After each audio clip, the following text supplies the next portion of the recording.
Terceiro bloco do Fluminense em debate. E aqui está ele, o manjado, o admirado, o consagrado, Leonardo Prazeres. Leonardo Prazeres, suas considerações iniciais.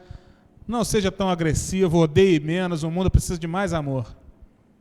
Boa noite a todos, etc. Boa noite a todos da mesa.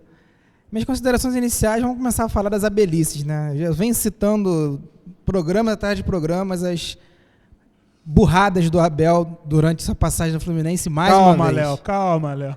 Abel Braga, eu queria entender como é que o senhor tira o Deco do jogo contra o Vasco e coloca Wagner, que até agora não acertou nada no time do Fluminense. Eu queria entender como é que o senhor consegue conceber a ideia de que esse Wagner vai jogar mais que o Deco. O Deco perneta parado na entrada da grande área joga mais que o Wagner. Então, Abel, eu quero entender por que você, precisando vencer um jogo, coloca Rafael Moura no lugar do Diguinho. Você me joga com 2 centroavantes com o time precisando ganhar o jogo. Realmente, Abel Braga, eu não entendo o que você vê nesse time do Fluminense. Abel Braga, está na hora de você sair. Você acha realmente, Léo, que a saída do Abel é uma solução? Eu digo isso não em defesa dele, muito pelo contrário, até porque é uma pessoa de quem eu gosto muito, mas eu não reconheço nele hoje perspectivas de taticamente modificar o cenário do Fluminense. Você acha que essa altura do campeonato uma mudança de treinador poderia cair bem para o Fluminense em termos de reação? Eu tenho absoluta certeza que sim. O Fluminense tem o melhor elenco do Brasil, que se diria até da América do Sul, né? Libertadores. O Fluminense é o time a ser batido em questão de elenco. Agora, se você tem um elenco bom e não tem treinador, não adianta absolutamente nada. Assim como você tem um time ruim e você tem um técnico bom, o time anda. Você pode ver o que o Luxemburgo fez com o Flamengo. O time do Flamengo é horroroso e chegou na Libertadores. Então, se você tem um treinador bom e um time ruim, o time anda. Agora, quando você tem um time bom e um treinador fraco, não vai chegar a lugar nenhum. Absolutamente nenhum. Pode ver o Cruzeiro do ano passado, que tinha, para mim, eu apostei que o Cruzeiro seria campeão brasileiro ano passado. E o Cruzeiro brigou para não cair. Então, se você não tiver um treinador bom, com uma visão tática boa, não adianta. O Fluminense hoje não tem treinador e eu não vejo solução com o Abel Braga. Ele insiste com as abelices dele. O time não tem padrão tático nenhum. O Abel Braga nunca fez treino tático decente. Quem assiste o jogo, quem acompanha o treino do dia a dia do Fluminense sabe que ele não tem treino tático nenhum. É coletivo atrás de coletivo, treino de 2 toques, treino de defesa contra-ataque. Agora você não vê ele treinar uma jogada ensaiada, o time não tem jogada ensaiada, e eu, sinceramente, não vejo o futuro do Fluminense na Libertadores. Ganhou do Arsenal? Muito legal. Agora, a realidade do time é horrorosa. Jogou mal contra o Arsenal, jogou mal contra o Vasco, até agora não fez uma apresentação decente. Minto, fez uma apresentação boa com o Bangu, com o time reserva. O time reserva jogou bem contra o Bangu. Agora, de resto, meu amigo, o time está horroroso. Palhinha de Sérgio Trigo. Sérgio, queria dar uma palavrinha, por favor? Sem eximir o Abel da parcela que lhe cabe nisso tudo, eu só discordo do Léo na questão do elenco do Fluminense. Eu não reconheço no elenco do Fluminense essa maravilha toda que vem sendo propalada esse ano. Olha do goleiro até o Deco, assim, eu tenho dúvidas se trata realmente do melhor elenco do Brasil. Talvez ali na cabeça de área a gente tenha algumas alternativas boas, Valência, Giante, até o próprio Diguinho, quando acerta, é bem razoável e tal, mas a linha de zagueiros do Fluminense, os próprios goleiros e tal, eu não reconheço no elenco do Fluminense essa força toda que tanto se alardeou aí nesse início de temporada. Enfim, era isso. A partida contra o Americano toma áreas de decisão, porque qualquer insucesso nela pode acarretar problemas nas Laranjeiras que nós não esperávamos. Bom, à minha direita, Leandro Bruno é fisioterapeuta, nos dá a honra de comparecer como convidado ao nosso programa e vai trocar uma palavra com a gente em relação às questões de contusões de jogadores, né? Um negócio que sempre chama muita atenção, sempre cria-se muita celeuma em relação a isso na questão jornalística, né? Os chamados jogadores bichados, jogadores que não se recuperam fisicamente, enfim. Leandro, um prazer ter você aqui. Sua palavra inicial, suas considerações iniciais e saudações, por favor.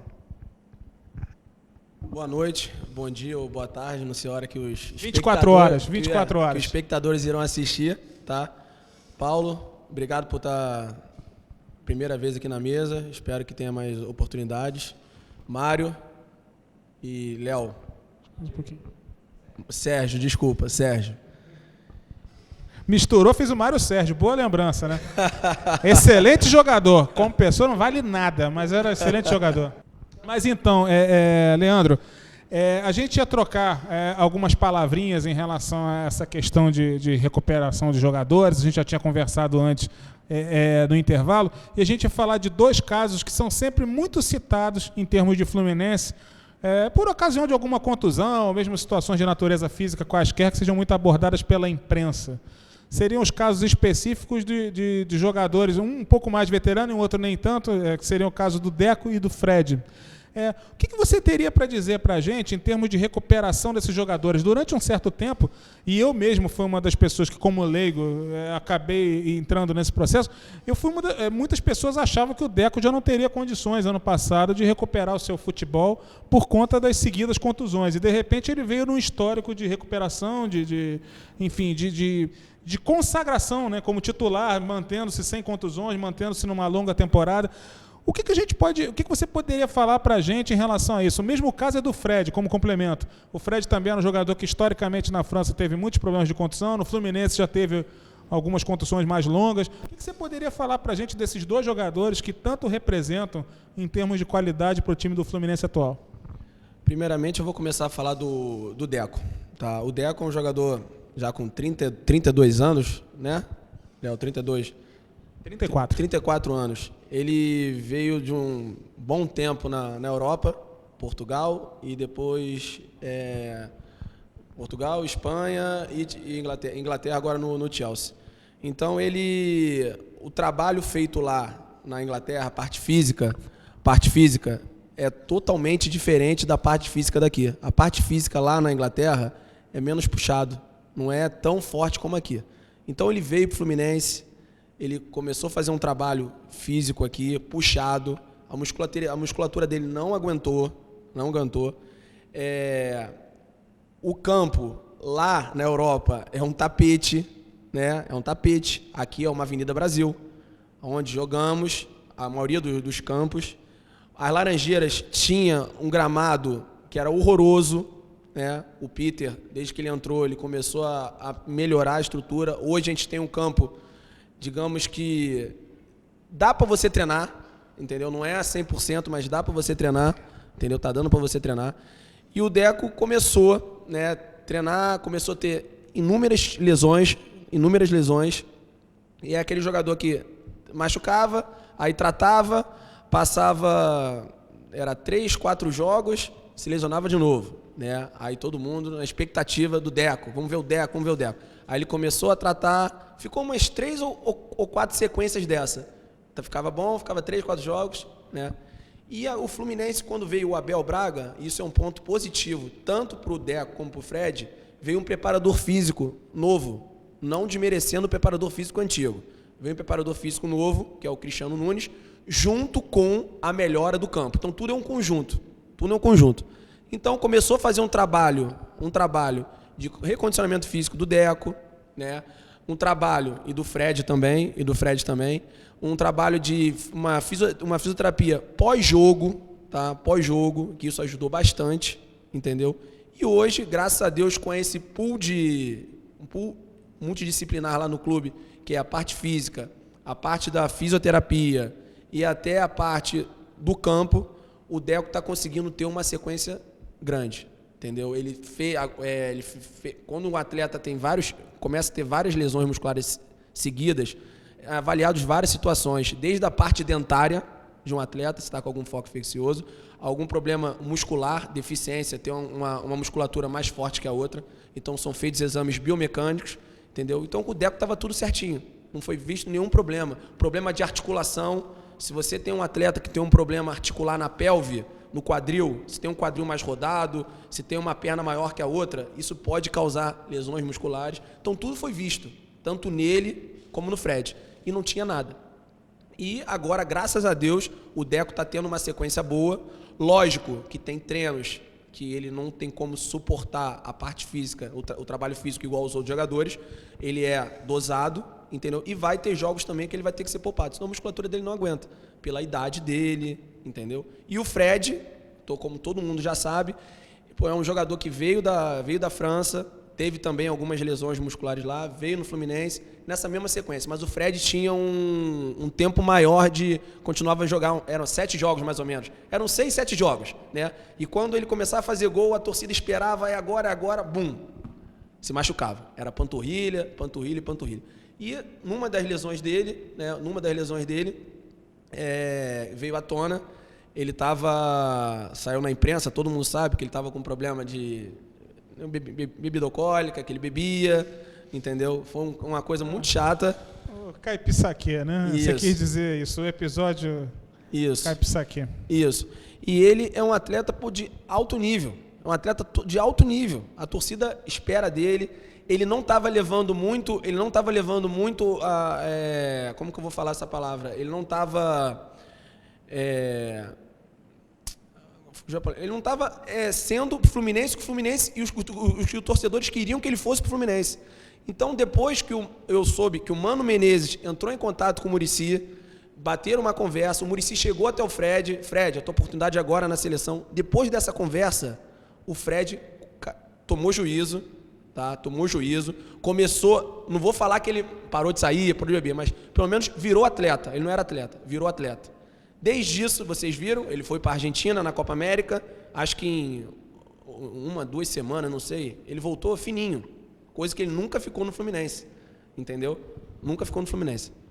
Mas a gente pode ter uma expectativa, quando você evidentemente fala no sentido figurado, o jogador virou atleta, isso quer dizer então o quê? Que desde aquele episódio do ano passado, o Fred tem um processo de recuperação física que vai nos permitir contar com ele por longas temporadas nesse período que ele continue no Fluminense. É isso. A gente já não precisa mais se preocupar, evidentemente, tem o fator aleatório nessa questão, mas a gente pode esperar que o Fred atual, o Fred que vem trabalhando desde o ano passado, está mais imune às contusões do que aquele de 2009. Isso. Todos os jogadores são suscetíveis a ter lesões musculares. Tá? O Fred, hoje em dia, tá, ele continuando a fazer o trabalho que ele está fazendo com a preparação física, tá? Um trabalho pós-jogo, entendeu? Ele tende a render muito Fluminense. A chance de ele se machucar é igual a todo jogador, tá? Mas a chance é bem menor. Um jogador, só para você ter noção, um jogador quando tem uma lesão muscular, o atleta quando tem uma lesão muscular, ele toma remédio, medicações, então ele tem que ter noite bem dormida, coisa que o Fred não tinha, todos sabem, não podia ingerir bebida alcoólica, coisa que ele fazia, entendeu? E uma alimentação muito boa, coisa que ele não tinha. Então isso tudo culminou. Mas agora, graças a Deus, eu sou totalmente fã do Fred, ficava triste com as situações que estavam acontecendo, mas agora eu tenho certeza que ele botou a cabeça no lugar, torço por ele, entendeu? E tenho certeza que daqui para frente é só vitórias e glórias com o nosso Frederico. Assim a gente espera, Leandro. Quero te agradecer por essa palha que era muito interessante para nós, é uma abordagem nova que a gente faz aqui. Claro que a gente vai te convidar outras vezes para falar não somente sobre a questão da fisioterapia em si, mas também sobre a questão esportiva. Bom, para fechar o programa, a gente vai contar com uma presença inusitada de um grande treinador do futebol brasileiro, que, enfim, isso não tem qualquer relação com a situação atual do Abel Braga, mas é um treinador muito querido pela torcida do Fluminense, um treinador que, enfim, marcou a época com o time de Guerreiros no ano de 2009, e eu passo a palavra a ele. Alex Stivo, o Cuca. Boa noite a todos, né? Falar do Fluminense é sempre complicado, né? O time aí tem o melhor elenco do Brasil, né? Tem uns bons meninos jogando lá, né? Mas o time do Fluminense pode chegar longe, né? Eu acho que tem um bom time, né? Então, se precisar aí, a gente está aí, né? Quer dizer, eu ia te perguntar, Cuca, se você ia prestar solidariedade ao Abel, mas se você já chegou falando que qualquer coisa estamos aí, o que você quer dizer exatamente com isso? É uma cavadinha em pleno programa? Veja bem, né? O Galo não tá bem, né? Eu não gosto muito desse tal de Calil aí, né? Então, ele é uma criatura esquisita, né? Eu não gosto muito dele, né? Mas os meninos estão fazendo um bom trabalho, né? No Galo, né? Então... Mas você acha que com você o time ia ter muita garra e muita raça como tem com o Abel, ou seria uma coisa muita tática e muita arrumação? Eu gosto muito do jogo tático, né? Mas a correria é importante. É importante botar os meninos para correr, né? Os meninos é que garantem o resultado das partidas, né? Bom, depois de mais Um momento grotesco no Fluminense em Debate. Eu agradeço a presença de todos os participantes. Passo a palavra rapidamente para Sérgio Trigo fazer sua despedida dos leitores, espectadores, etc. Enfim, a gente está fechando. Sérgio, muito obrigado pela tua presença. Amanhã a gente está divulgando o livro através de promoção. Não percam a verdadeira máquina tricolor. Suas considerações finais. Eu que agradeço pela oportunidade de estar aqui com vocês, fazer parte dessa mesa de tão alto nível, né? Pessoas debatendo em alto nível, isso é sempre importante. O Fluminense tem plenas condições de se recuperar. Eu só queria deixar no ar uma pergunta para o nosso fisioterapeuta para a próxima vez que ele estiver por aqui. Por que jogador ruim não tem pelve, não tem panturrilha, não tem nada disso? Só craque tem essas partes do corpo. Jogador ruim, o Edinho tem pelve. O Souza, você não consegue uma contusão para o Souza, não? Leandro Bruno, um prazer ter você aqui, um grande abraço, nossas considerações do Fluminense em Debate e suas considerações finais, por favor. Paulo, obrigado pelo convite, tá? Léo, primeira vez que estou aqui na mesa, Léo, Sérgio, Cristiano, Barbosa.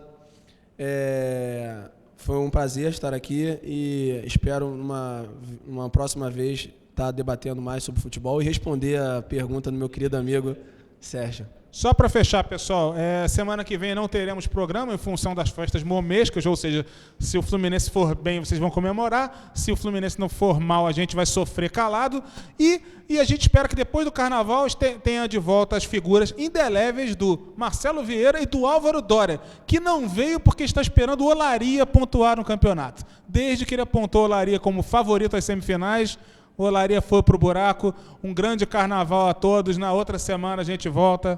Até.